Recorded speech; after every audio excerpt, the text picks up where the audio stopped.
My name is Iago Conde, and today I will be performing my play, Bernardo de Galvez, the Hispanic hero who turned the tide of the American Revolution. Thank you.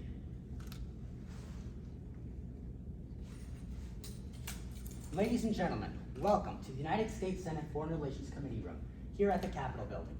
Now, before we get started, let me ask you, when you think of a major turning point of the American Revolutionary War, what comes to mind? Lexington and Concord, the Battle of Bunker Hill, Yorktown, excellent choices. But today I'm going to challenge you to look at the war through a different lens. Many people view the war as just the British versus the Americans, but that's not the whole story. In fact, one of the most important battles of the war didn't even take place in the original 13 colonies. I'm talking about the Battle of Pensacola in Florida. On this wall you see the portrait of a very well-dressed man. Does anyone know his name? No? That's okay. I've given this tour about 1,000 times and nobody's been able to tell me yet.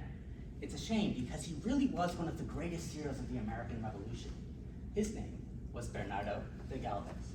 Starting in 1777, as governor of Spanish Louisiana, Bernardo de Galvez helped the rebels bypass the British naval blockade by secretly sending them money, guns, ammunition, blankets, and medicine up the Mississippi and as far as Pennsylvania. This was a vital lifeline to help keep the war effort alive. In 1779, Spain formally declared war on Great Britain, and Galvez could openly support the American cause, leading one of the most diverse fighting forces of the time, made up of free blacks, Native Americans, Germans, Frenchmen, Acadians, Spaniards, even a handful of American colonists. Galvez was determined to help save the 13 colonies. Born to a poor family in the tiny village of Machada Vieja, Spain, Galvez lived fast and died young. At the age of 16, he led troops in combat in Portugal. At the age of 30, he became the governor of Louisiana and built a deep connection with the local Creoles, even marrying into their community. 2 years later, with only 600 regulars, he defeated the British forces in Fort Pitt, Baton Rouge, and Natchez. 1 year after that, he recaptured Mobile.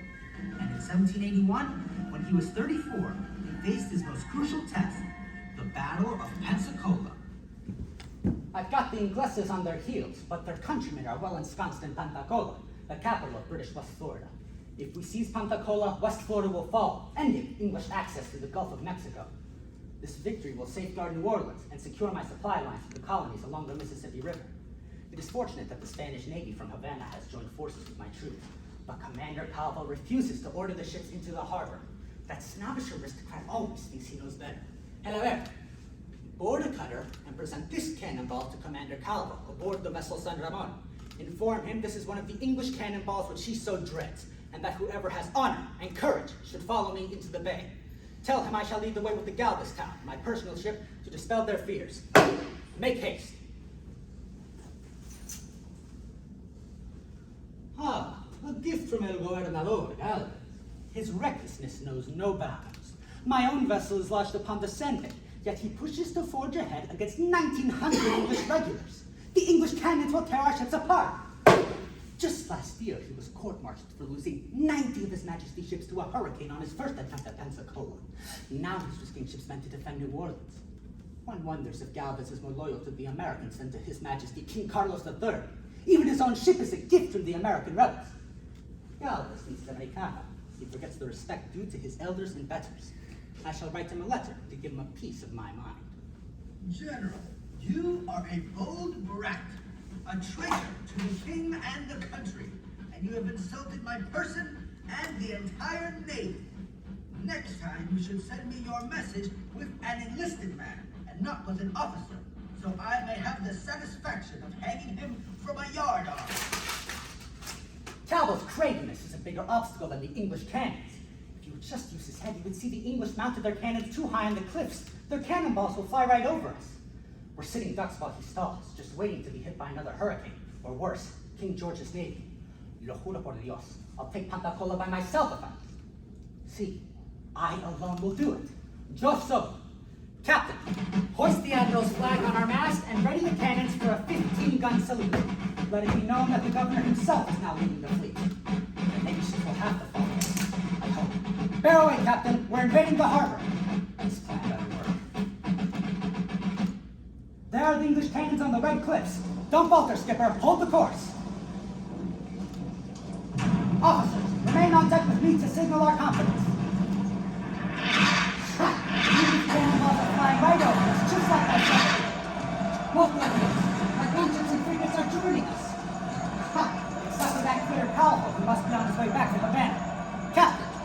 as every boat is ashore, gather the officers so that I may address them. Gentlemen, Dr. thinks we should gather 6,000 men for a successful siege. Our combined forces add to about half that number, but we mustn't lose heart. Pensacola is defended by 3 fortifications: the Queen's Redoubt, the Prince of Wales Redoubt, and Fort George. Our landing point is right here. We must construct trenches to heave to bring our cannon within striking distance of the forts. Questions? Good. Dismissed. My main problem remains. Each day I wait for reinforcements as another day King George's Navy has to arrive at Pensacola, trap my troops between this fleet and its fortifications, and blast us all to pieces. I must strike to my good friend Francisco Saavedra. He's coordinating the Spanish and French forces for the assault on Jamaica. If anyone can get me the men I need, it'll be him. Galvez and his men were pitifully marooned in Pensacola Bay for over a month. They built trenches under continuous onslaught. They scraped so low on ammunition that Galvez resorted to paying 2 reales for any recovered English cannonballs. Talk about poor planning. During one of the assaults, Galvez was even shot in the gut and lost a finger, which was not only predictable, but richly deserved. All that awaited was the English Navy's arrival to finally finish Galvez off. I see sails on the horizon, but I can't make out their ensigns. Those are English vessels. We are doomed. Wait, I can make out the Spanish cross of Burgundy. Saavedra sent me 15 men of war and 3 frigates. There's our miracle. Saavedra claims some fishermen witnessed the English Navy sailing towards Pensacola. A complete fabrication, I'm sure, but Saavedra leveraged it into sending Galvez reinforcements. One day, historians might question whether Galvez's victories were due to his military prowess or to good fortune. In my opinion, he just got lucky. Thanks to our fresh troops, our trenches are now complete, and our cannons are finally within range of the forts. Commence firing! When la guerra terminó, victory will be ours before long. Beating at the Victoria, the Queen's Redoubt is aflame. Our battery has finally hit their magazine at last. Colonel Espeleta, lead the light infantry against the struck fort and maintain our battery fire against the remaining forts. The vessels are free. I can see our troops cheering from the battlements. Victory is in our sights. Santa Maria. They're already raising the white flag over Fort George. The day is ours. We have snatched the Gulf away from the Ingleses. They'll never be able to threaten or supply us with the colonies again. This is a major blow to the English hopes for ruling America. Galvez's victory at Pensacola was a heavy hit to British morale and marked a pivotal turning point in the Revolutionary War. Despite the common belief that it was Yorktown that decisively ended the war, historical evidence shows that it was the combined losses of first Pensacola and then Yorktown within 4 months that made the British realize that the war was unwinnable. To honor Galvez's crucial role in the Revolutionary War, the Continental Congress resolved that his portrait should be placed in the room in which Congress met. Alas, Galvez died just a few years later, at the age of 41, and was largely forgotten. In fact, the portrait you see here took 231 years to arrive at the capital. Teresa Valcarce, a Spanish-American, got the ball rolling in 2013 when she learned that Congress had never made good on their promise to Galvez, so she contacted her congressperson. This led to the decision to hang this portrait in this room, in a bipartisan resolution to declare Galvez an honorary citizen of the United States of America in 2014. This is a major honor bestowed on only 7 other people, including the Marquis de Lafayette and Winston Churchill. Out of the American experiment, a new type of government took shape, representative democracy.